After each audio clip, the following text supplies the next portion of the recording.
All right, thank you, ladies and gentlemen, for joining us today. It is 2 o'clock, so we're going to go ahead and get started today and go over some housekeeping issues while the last-minute people that are logging on are getting connected.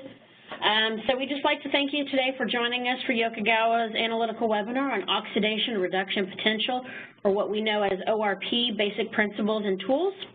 The audio part of this seminar can be accessed through either the teleconference number provided in the info tab of your WebEx Manager window or through your PC speakers. We've got the phone number and access code right there if you want to go on through the phone instead of your PC speakers. The seminar will last about approximately 30 to 45 minutes. Towards the end of the presentation, we'll have a question and answer section where we'll answer any of your questions that you guys have today. So we ask you if you could type them in as you come across them while we go through the presentation in either the Q&A window or the chat window available. And please be assured that if we can't get to your question directly on this webinar, we will contact you after the event via either phone call or email. So today, our featured speakers are myself. I'm Sherilyn Marlowe. I work here with Yokogawa Analytical Products. I've been here for about 8 years. Prior to that, I spent time in the quality assurance department with Bondo 3M and then a nutraceutical company called Deerland Enzymes here in Atlanta. My other guest speaker with me today is Mr. Nick Nichols. He's been with Yokogawa in our analytical department for over 26 years, and prior to working for Yokogawa, he spent 18 years at Rosemont. Again, at the same time, dealing with all liquid analytical. So hopefully you'll find this seminar helpful and informative to you guys. You want to say hello? Hello to everyone. I just trying to make sure you're all awake. So we're going to go ahead and get started. Today's agenda, what we want to get accomplished to you guys is why do we measure and control ORP? What is oxidation reduction potential? Where do we require or where do we see measurements of ORP? What is something called pH compensated ORP? And then we want to get into typical calibration and maintenance and troubleshooting issues for you. And then again, we'll redefine those applications at the very end where we have seen ORP popping up more and more frequently. So to start with, we're going to take a moment and discuss what is ORP, or what we call oxidation reduction potential. Basically, it's another name for the measurement of redox, which refers to the fact during the process you have two reactions that are going on. You have a reduction reaction and an oxidation reaction going on at the same time, and one cannot happen with the other. So there's a little saying for you to remember: oxidation is loss and reduction is gain. You have oil, rig for loss and gain. Just a little helpful tool. Yeah. Can't use the keypad. Alrighty, so again, we're just going to show you guys, because it does get a little confusing and complicated. With redox, again, there are two species. One is the oxidizing agent or reducing, and the other is the reducing agent. Shown here, we have an equation that happens between reaction that happens between iron and copper sulfate. And the first reaction that takes place is actually on the copper element. And in this reaction, the copper element actually gains 2 electrons from the iron. So in this case, the oxidizing agent is the copper, which is actually the reduction reaction because the copper gains electrons and its overall oxidation number is decreased, it's reduced. Whereas the second reaction happens on the iron, where it gives up those electrons, and it is actually the oxidation reaction because the ion is oxidized, it loses electrons, so its oxidation number is overall increased. So the thing to get across is that the terms sound like they should be the reduction reaction is caused by the reducing agent and the oxidation reaction is caused by the oxidation agent, but it's not. It's actually backwards. So that's a lot of technical. Here's another everyday example that you might not think about, and we just want to show you it's happening in your world around you. Take sapphires, for instance. It's actually an oxidation reaction that happens within the crystals of sapphire, where the natural white light passes through the crystals, and it reacts with the titanium and the iron react with each other, and the white light is the energy that fuels that reaction, and it absorbs all the light regions except the blue, and it only allows the blue to pass through the crystals, so that's why we see blue for sapphires. So it's just an oxidation reaction that happens in our everyday life.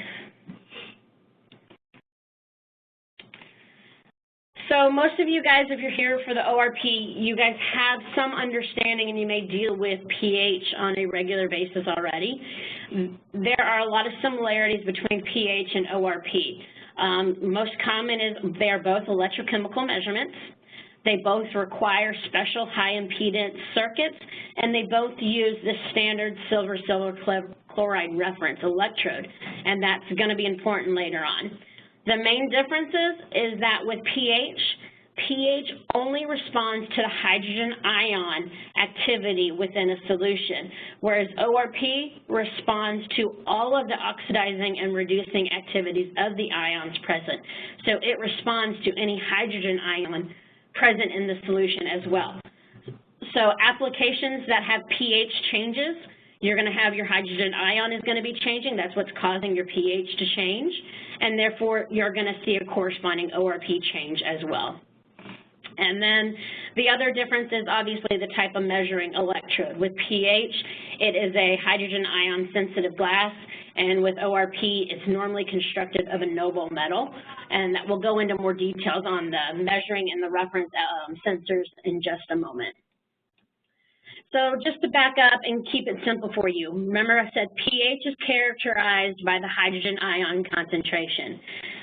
So it's either in an acid solution, it's capable of liberating hydrogen ions, and a basic is basically accepting or absorbing hydrogen ions in a solution. ORP can be thought of the same way. The basic simple definition is it's characterized as the transfer of these electrons.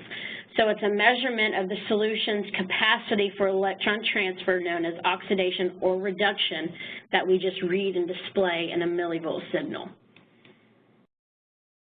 Just like pH, there's an ORP scale. This only shows you part of the scale, but it normally goes about 1,500 millivolts positive to negative 1,500 millivolts. And again, that 0 millivolt is your 7 pH. That's your neutral element. So just to show you, just like with pH, ORP is the same way. If you have a solution that is like acid permanganate, for example, it's a strongly oxidizing agent. It strongly attracts electrons away from your ORP electrode, and it generates a highly positive millivolt value on the transmitter.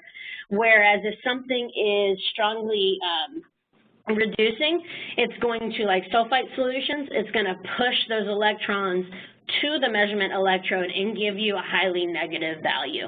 So it's the same kind of concept as pH with ORP. We're reading that differential potential right there on the electrode and millivolt signal. Basic loop requirements are going to be the same as what you see with pH. You have an analyzer, you have a cable, you have sensors, whether they're individual sensors inside of a holder, or if it's like the all-in-one where it's an integral cable and all the measuring elements are in one body. So same basic setup for equipment.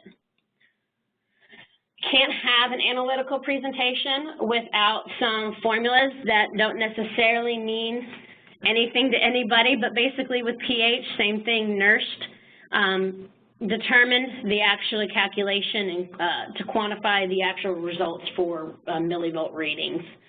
So it's the same type of setup. You have a silver chloride element inside a KCl solution with a junction that's open to the process, and then you have like I said, a noble metal, normally platinum or gold, and it's the millivolt potential between the two that is red that's generated, that is used for the calculation. Here's another example of basically the circuit. This shows the picture on the left, the yellow one, is your silver chloride reference pin in your KCl with your junction that's open to the process. And then the electrode to your right is your metal pin. So you're reading basically, the analyzer is reading that potential that's building up there on the E1. So here's what a typical measuring electrode, an individual measuring electrode looks like. Here, the one on the left is a platinum pin. The picture is kind of bad to see it, but you have a platinum pin that's protected by glass, but the glass is just a protective layer. And then you also have gold, which can be either a gold pin or it can be a gold band. Some people even have bands that are not solid gold, but they're gold plated or platinum plated. And if you're using those and you have an abrasive application, you can see sometimes, you know, they can get etched away and it destroys the ORP element. So these are the most common used, though, is platinum and gold. And there was reasons why. You can see here in the red on the slide, applications that have more cyanides, chlorides, and bromides. It wasn't good to use a gold because of the chemical properties with it, so they moved to the platinum. But the same thing, platinum's not necessarily chemically resistant to all applications, but it's becoming more and more the standard, and less people are offering the gold. I think one thing to point out here for anybody who's familiar with pH is that there are a number of options, a number of sensors that you can select depending on what the application happens to be. And that isn't any different really with ORP. You need to select the one that works best for the particular application. So that's why there's a number of different types. There's not as many as there are with pH, but still you start with the application. What are the problems there? What are you measuring? And from there you go and make a selection of what is the appropriate sensor that should be used there.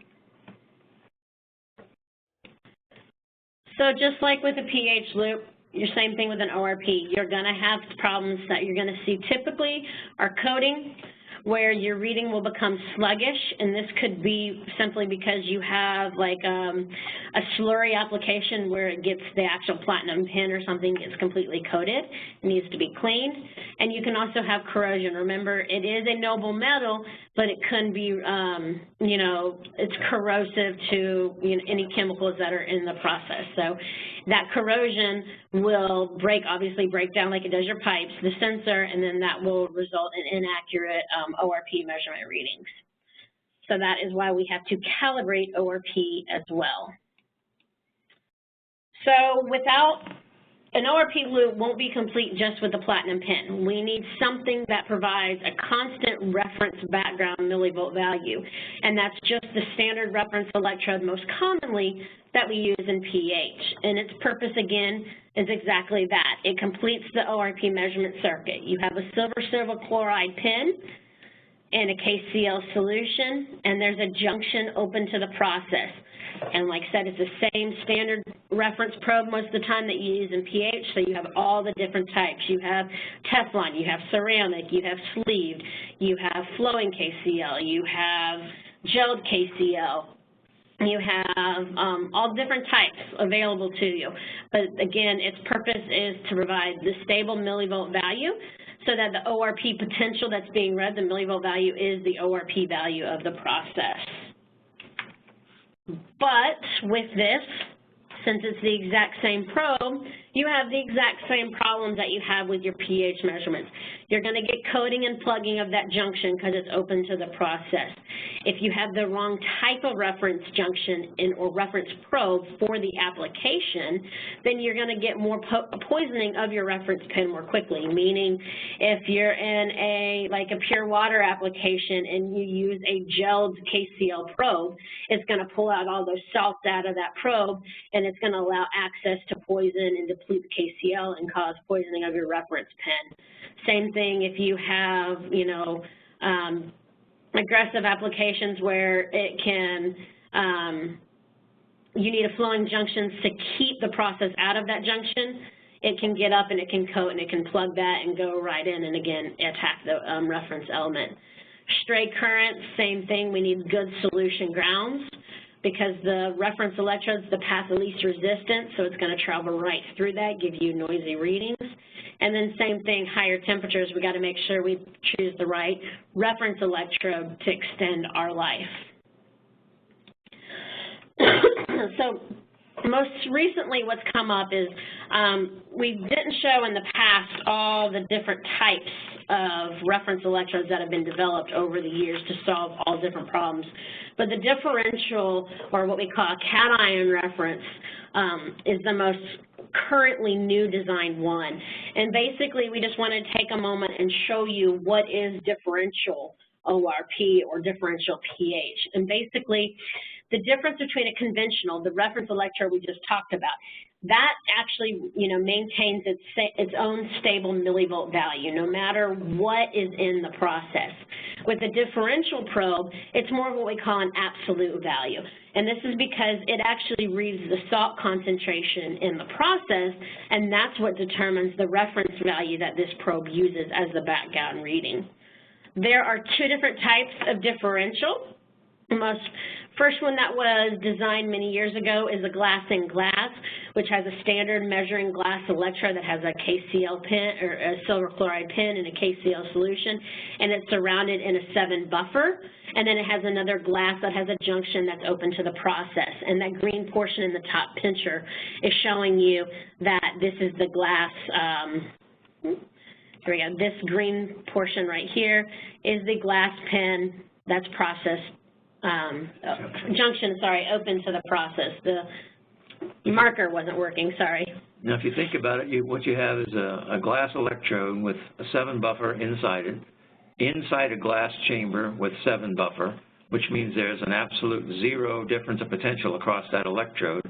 So it's creating a very stable 0 value, which is what you want for a reference, so that the electrode to the right, which is in the process, is going to be measuring against that stable 0 reference. Problem with this design is it still has a junction, as we talked about earlier with the standard reference electrodes. A junction is a potential problem. It can be plugged, it can be coated, it can be the salts can be drawn out of the internal solution through that junction to deplete it, because it is an open source from the process to the internal part of the electrode. So while this is a nice design, it still has one flaw in that it does still have a junction that needs to be maintained. The second type is what Yokogawa offers, and it's what we call a cation reference, or what's in the past been called a sodium reference. And it is a salt-sensitive measuring electrode that's used as the reference voltage, and then you combine that with the standard measuring electrode. And so we just talked about this in a little bit more detail, or just a moment ago, but this is the theory behind the glass-in-glass. And so this is the salt reference. There's two different types. There's one that is a stainless steel rod, covered with enamel coating, and there's 2 layers. There's 2 yellow layers. One's pH sensitive and one is salt sensitive. Or you have the 12 millimeter typical design. That's a glass one that you have here, the pH measuring tip at the bottom, the white part. Then the sodium reference is the yellow part. And again, the thing with this is there's no junction, there's no electrolyte. So it has benefits over traditional reference systems, but the not fallback, but thing to consider when you're going to use it for the application is we have to know the salt concentration, because remember, it measures the salt that's in the process, and that's what's used to do the millivolt value for the reference electrode.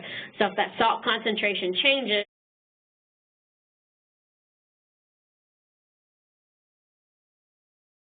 the right electrodes for the right applications. So again, there's benefits to the cation reference electrodes. There's no silver chloride element to get poisoned. There's no junction to get clogged or coated, and there's no electrolyte to be depleted. But again, there are trade-offs. It does have a reduced measurement range, whereas normal reference goes 0 to 14. This goes 2 to 14. So it's limited just because it's nonlinear below that 2 pH. But rule of thumbs, if you're looking at considering differential, is that if the salt concentration changes by 25%, you will see a 0.1 pH change. That's just because the reference salt value has changed. In applications where it's got a high salt concentration all the time, you're not going to see 25%. But applications where there's very low salt concentration, you will see a 25% with just a very small salt concentration change. So just some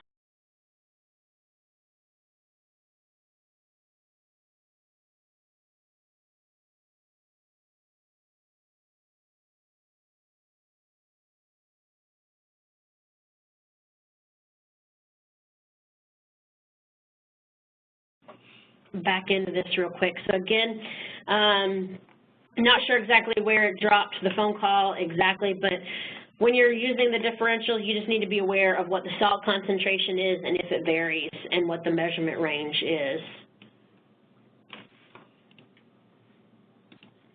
There we go. And again, you don't have poisoning, plugging, or electrolyte depletion problems that you do with traditional reference electrodes. So just to review, you know, conventional pH and ORP references, they're independent of process effects. They are poisoning, plugging, electrolyte depleteness. They are maintenance intensive, and you have to do dual point calibrations. With cation differentials, you know, like I said, it's dependent on the salt level. It has a reduced measurement range, but when it's used in the right application, there's no junction, there's no reference pin. You have a lot less reduced maintenance than you would with traditional reference probes. So sometimes it solves some issues that you may see. This just goes over a little bit the specs for you. Important thing is you have to have a transmitter that has dual high impedance. Most traditional analyzers that are available nowadays do. The older styles did not or might not have, so it's just something to be aware of. So with ORP, this is where the most problems come in routinely now, is calibration and maintenance. So we have some just do's and don'ts. Same thing that you have with pH. Always clean your electrodes first. Always use fresh buffers. With ORP, once you make, because we're going to talk about the two different types, but once you pour a sample or you make an ORP solution, you need to use it within 2 hours. Pick an ORP value that's closest to your measurement point, and always be sure you allow ample time for it to stabilize in the reading. It's not necessarily recommended to calibrate with grab samples or to use old buffer solutions. Basic steps are you're going to rinse your electrodes when you pull them out of the process. We recommend a 10% nitric acid, but for about 10 minutes, that's really strong. Use what works to clean your process probes. It could be just soapy water, a little bit of Dawn detergent and water. It could be toilet bowl cleaner. It could be, you know, 409. It could be anything. Just use what works to clean it. Be careful. Here's the next step that's key, is no matter what you use to clean your probe with, allow it to soak in tap water. Make sure it's tap water, not DI water, because if you're using DI water to soak your probes and you don't have the right reference junction for DI water, you're going to pull out all your salts out of your junction. But soak it for at least 30 minutes to make sure that it rinses away any of those cleaning solutions that you used on it. And that basically just gets all those ions that are now, especially if you stick it in something strongly reducing or oxidizing, removes it away from the element pen so that you get accurate readings.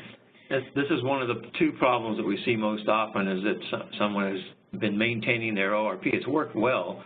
They pulled it out, cleaned it, and then rinsed it and stuck it back online right away, and they say it's very sluggish, and it took 30 to 45 minutes for it to begin to read correctly. You can liken it to a conductivity probe that's polarized, where it's in a solution beyond its capability, and all the ions have adhered to one of the sides of the electrode, so it doesn't measure correctly. Well, if you soak this in ORP electrode in acid, the same sort of thing occurs until that acid has been removed from the metal, and that's where you need about 30 minutes to rinse and allow that to dissipate. Otherwise, you will get an incorrect reading if you stick it back online. And then after that, you know, everybody has their own procedures and what you have to follow when you have to calibrate it. But a rule of thumb is that if you put it in an ORP solution and it's within plus or minus 30 millivolts, that is really the accuracy of ORP, and you don't really need calibration. You can just put it back online. But most commonly used today, there's two different types. More and more frequently, people are using the more pre-made standard millivolt solutions, but traditionally we use what we called quinhydrone, which basically this was just quinhydrone solution crystals that you would use your standard pH buffers, your 4, your 7, those technical buffers. You would drop a little bit of crystals in it, swish it around, add a little bit more, swoosh it around, let it sit for about 5 minutes. And you know, it's fully saturated because you'll have some quinhydrone left in the bottom of the beaker. And these had known millivolt values at certain temperatures when using the corresponding reference element, electrode that you're measuring with. So this was the old method that people still use today, but people are moving more and more to the pre-made solution, and this is where the second problem that we see most often, confusion in the field. Yeah.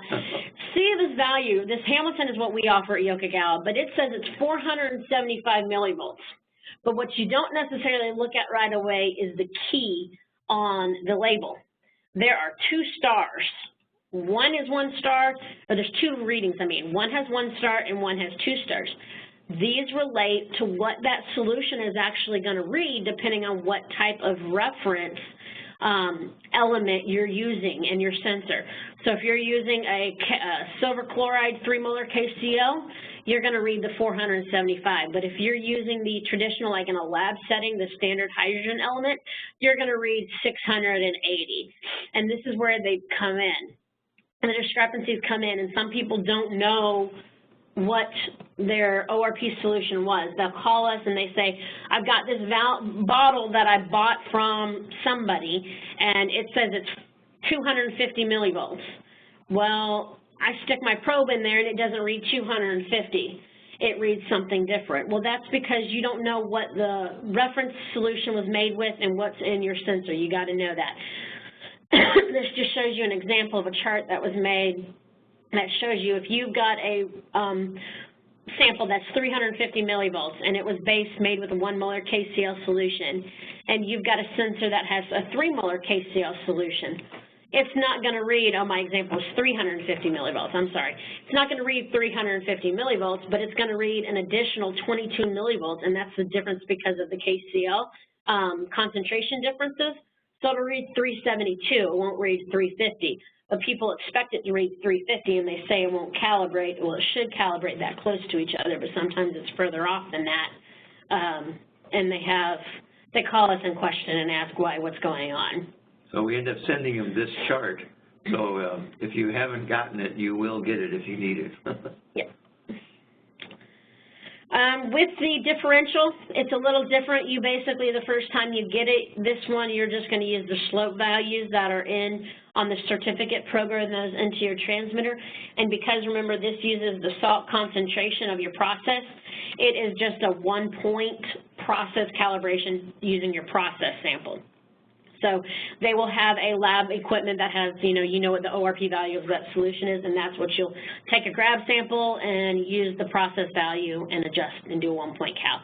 Because remember, even if you use an ORP standard solution, you put it back online, it's not going to read accurately because it has to readjust the reference background for the salt concentration that's in the process. So that was quickly some basics of what ORP theory was. We didn't mention pH compensated ORP in detail yet, and we went over some maintenance and some calibration procedures for you. So here's some just troubleshooting that we have, suggestions that we have for you guys. When you're out there, we're going to ask you, even if you call us, when you see a problem, what's the installation? Or most commonly, you're going to see that either installation's wrong or startup and operation. So we're going to ask you what's the nature of the problem. We're going to review what you've done maintenance-wise up to this point. And then we're going to also look at some sensor diagnostics that's available in your transmitter to help figure out why your equipment's not working if it's been online for some period of time. We have some quick sheets for you. If you have slow responses, or could be because of a coating, plugging of the reference electrode, noisy responses, same thing. Drifting readings, it could be your junctions plugged. It could also be poor solution grounding. They won't calibrate. So we just have this cheat sheet again for you as well that we can send you for things for you to try. Again, most common problems with ORP electrodes is coating and corrosion of the actual ORP measuring element itself. Rule of thumb, about 80 to 90% of your problems that you have in your measurements are because of your reference electrode. So just make sure that you choose the right reference electrode for the applications. Most typical problems seen are plugging, fouling, poisoning, depleting of the reference electrolyte. And then, you know, same thing, here's some problems that what you could see. If you see noisy readings, what could be causing them. So we got a few scenarios. Since we've got time, we're going to go over real quick. We have a customer that calls in and they ask us, we want to calibrate both pH and ORP, and they read perfectly. Then when we put the sensors online, everything is fine for about an hour or two. The ORP value then begins to drift down until it goes negative, but the pH continues to read fine. We clean and recalibrate the system and everything works fine again, but then the ORP begins to drift down after about an hour. So just to kind of make your mind start to think about this, there's two things to point out here. They're measuring pH and ORP, which means they probably are using the exact same reference.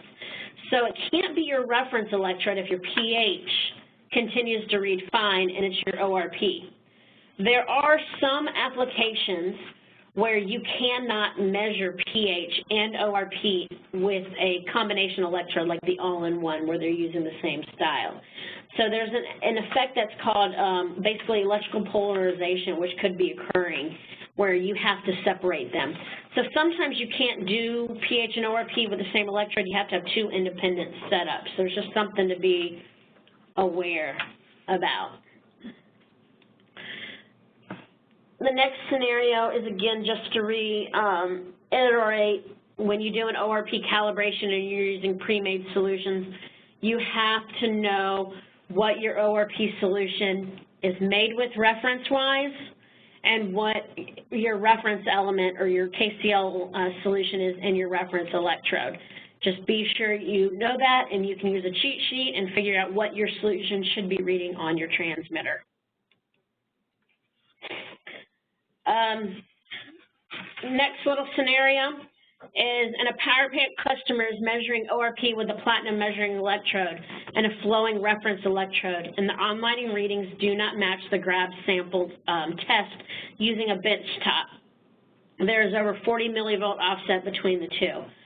And basically they asked what could be the source of the offset between the online and the bench top units. When you see something, an offset that's close together, it could be one of two things. One could be the reference electrode that's used on the benchtop is a different KCl solution than what you have on your online sample.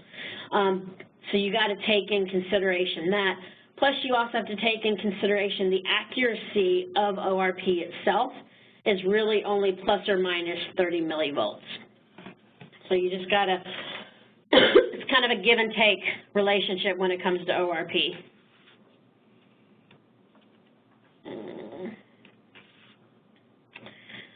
And we have a couple others that we can get into. This is going to be accessible. Yeah, this will be accessible to you guys, and it has, you know, what they are in there. So we'll hop over real quick, since we're about 35 minutes into common applications on where we've seen ORP up to date. And Nick, if you don't mind, I'll let you explain biocide control. There's this is where we first saw, or I first saw, a regular use of ORP. It was used to measure the active chlorine in cooling towers when they added it to as a biocide to take care of the algae that was in that particular tower, and they would batch. They would either throw a big chunk in and to kill the algae, but they measured the ORP to determine if the chlorine was still active, if it was still had a killing potential, and that was what it was used for. So it was in lieu of actually having a chlorine analyzer, and it made sense, except it had one difficulty, and we talked about this earlier, and we haven't touched on it yet, that in a cooling tower you use chlorine for biocide control, but you also use acid for corrosion control, and acid changes the pH value, which will also affect the ORP value. And the only way that you can see just the ORP would be to somehow eliminate the effects of the pH or the acid being added for corrosion purposes. So we had an idea, and because we had a differential transmitter where we could do this, we used a basic measuring electrode, typical pH glass electrode, as the reference electrode. So now, as the pH changed when acids were added for corrosion control, the pH would change, but that pH electrode would ride on that pH change and basically eliminate it, so that the only thing you saw from the ORP electrode was the chlorine that you added. So it eliminated the pH, the hydrogen ion that was added, and left you only with the chlorine that you were interested in, that told you whether or not it was still active to kill the algae in the tower, and it worked very well. Now, you can't measure pH and ORP if you're measuring pH compensated ORP, so it had to be a separate loop that did that, but it is an option and another way to use and measure with ORP in an application where you need to eliminate the effects of adding either a caustic or an acid to control the pH level, in this case, like a cooling tower. Thank you. Some other applications where we've seen ORP, similar to biocide control, is the disinfection of water. It's a critical step in minimizing the potential transmission of pathogen. So ORP basically offers many advantages of real-time monitoring for rapid and single-value assessments of where they are in the disinfection process of some water. So basically, they have some calculations that have been done that say if you maintain an ORP value of X for X amount of time, you've killed off E. coli or salmonella. Again, same thing. Another application that we've seen is with the measuring of ozone in a sample. Let me get the table up. There we go. Okay. However, there's a disadvantage with this measurement, is that because it's a combination of ORP and the ozone concentration monitoring is necessary to ensure proper water disinfection. This is because resistant spore-forming decay pathogens and human parasites are highly tolerant to chemicals such as chlorine, bromine, and iodine, and other weak oxidizers that are commonly used for disinfection. And clean portable water ozone basically has been proven to be a highly effective sanitizer. So they'll measure the ORP value as well for ozone concentration monitoring. Most frequently right now that's coming up is in basically limestone gypsum scrubbers, the consumption of measuring pH and now ORP in the scrubber. Reason for this is because basically MATS, the mercury and toxic standards that in 2011 the EPA finalized the rules, and basically they've stated that you have to now report what your mercury concentration is outside of your scrubber, and it was determined one of the ways that it can be done is by measuring, taking samples and quarterly sending them out and actually getting true mercury tests done on them, or you could actually do ORP measurements as well, and ORP value at a certain value indicates how much mercury that you're letting off out of the scrubber in your stack. So typical problems that you see with pH in your scrubbers. You're going to have the exact same problems with your ORP in your scrubbers.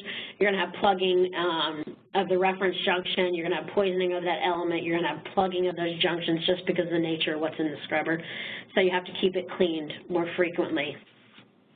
This is one of those applications where that differential cation probe comes really handy because there's no electrolyte, there's no junction, there's no, silver chloride pin to get poisoned.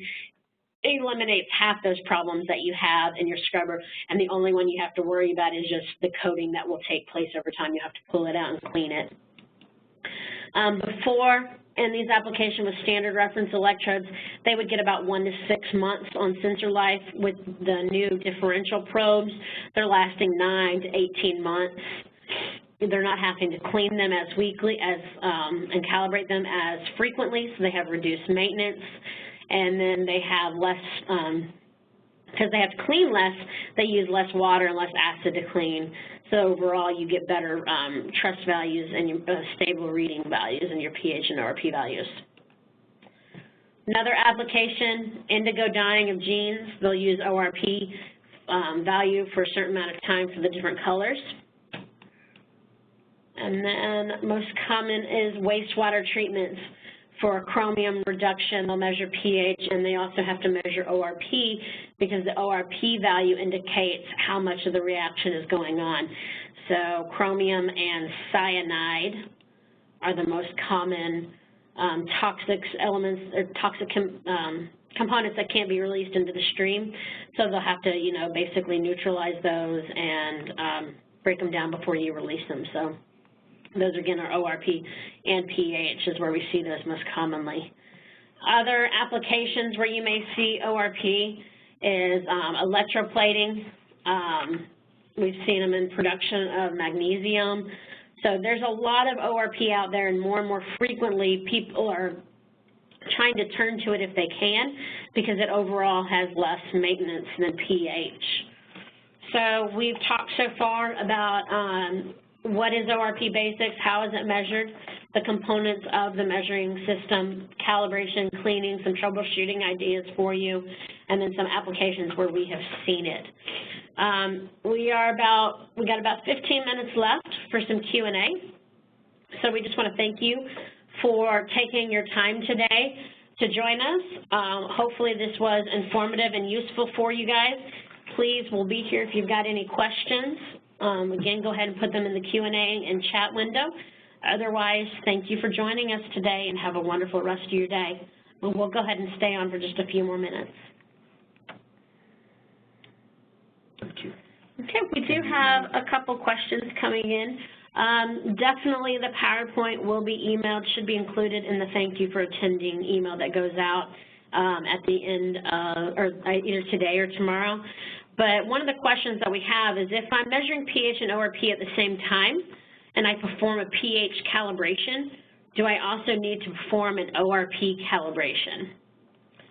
The answer to that is yes. Reason being is the asymmetry potential values that are used in the calculations in the transmitters are independent from one another. So if you do an ORP calibration, that first, when you calibrate it to, a pH calibration, when you calibrate to 7, that's your asymmetry potential. That is independent than when you do an ORP calibration. So you do need to measure or calibrate pH and then also calibrate your ORP. Another question that we have is if I see a drift in my ORP value, where should I look first? Remember, ORP responds to oxidizing or the reducing capability of a solution. So if the composition of the solution is changing, the ORP value may change as well.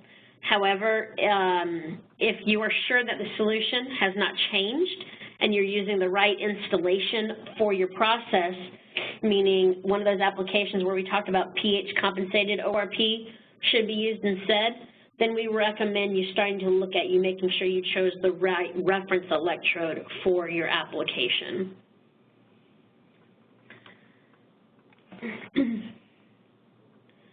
One other question is what can I expect to see as a normal life of an ORP sensor? Since an ORP measuring portion is constructed of basically a noble metal, most commonly, again, platinum or gold, the most part that you have to worry about that'll have long life is if you break it, but what's going to have your short life is if you choose the wrong reference electrode in your process.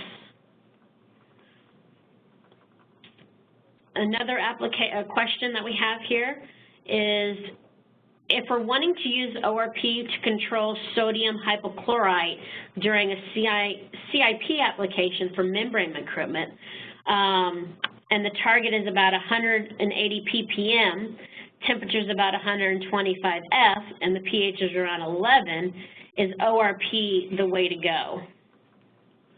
Be able to relate it to that. Yeah, we would have to get with you on this one because we have to be able to relate. We don't have any values of what that ppm level is going to correlate to what the ORP millivolt value will be.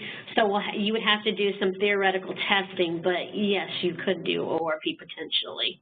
You would just have to be able to build a curve to correlate where you are and what your ORP value is.